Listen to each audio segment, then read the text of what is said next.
Alright, 98 F-150. Got new blend door here. This one's got a little metal piece. It's removable on the bottom. Here's the old one. That one, the bottom, totally shattered to pieces. Matter of fact, I'm missing a part of it. But there it is. And that one's junk. But this here, the way we got to put this in is this metal piece goes up into, well, we got, this is the actuator. We got that taken out. Had to move this vent to the side. And it goes in a little hole. I'm not sure if you can even see it. It goes in that hole right there, which goes inside this, inside here. Goes through right there. And yeah, so that actuates the door there. Now my switch, this just happened. It doesn't stay in there anymore. I'm not sure how it's supposed to stay in there, but it don't stay in there anymore. As long as you don't pull on it, it don't matter. You just got to find the right spot. But anyways, you switch this to cool, and you'll see this will start spinning real slow.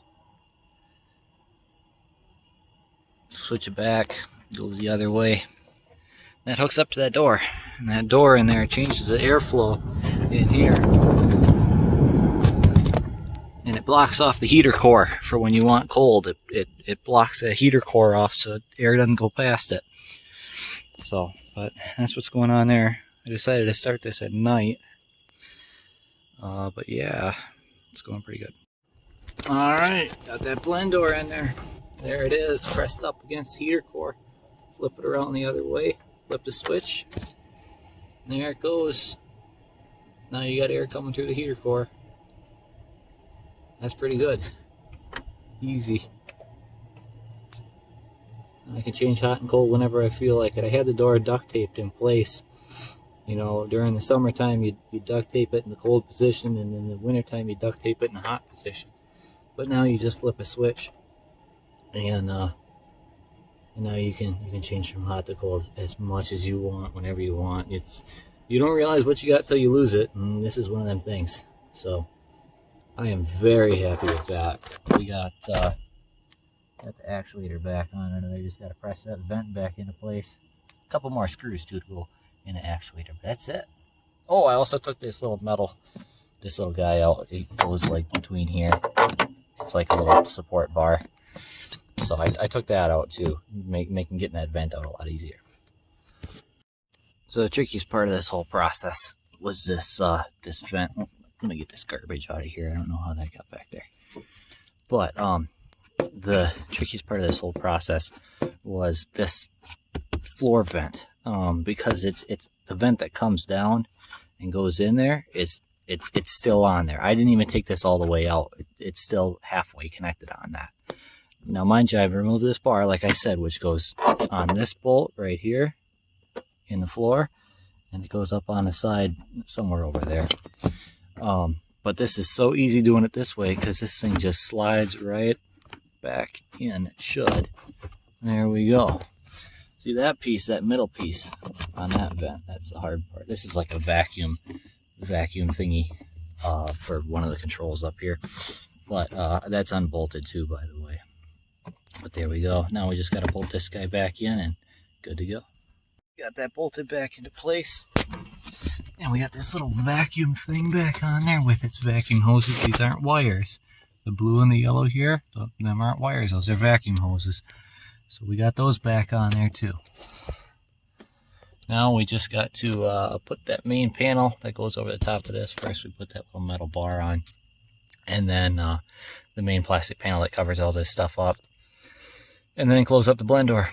Or the underneath the glove box by the blend door. I got that back in there. That bottom one, that's kind of got like blue on it. That one's got to be loose first, and then you tighten this one up here. So that bar's back in there. And we just have to put this piece back on that goes underneath. So that just kind of just throw it in there, and it's got two little clips that snap in on either side. So we just put that on there. Make sure we got it in the right spot. And this clip on this side pops in right there.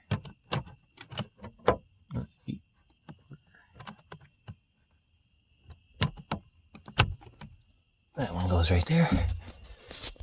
And then the other side.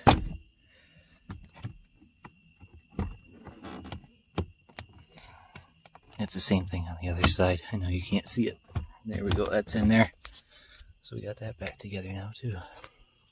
And we'll just make sure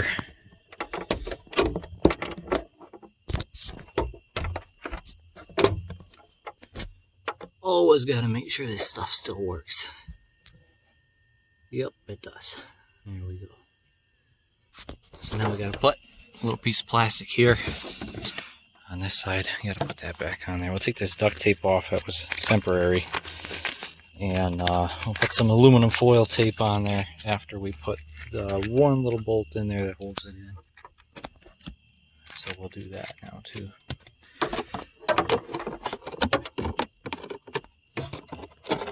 Kind of just line it up. Now I recommend, I didn't cut this hole, but I do recommend if you are the one that cuts it, cut it as far as you can this way as possible. This hole was cut by the previous owner and they just duct taped it in place, and they never actually replaced the part. But there we go, we put that little screw in there, and we'll put some aluminum foil tape around here, and that'll be a nice good seal. So we got that all nice and taped up. Won't be any air leaking out of there, that's for sure.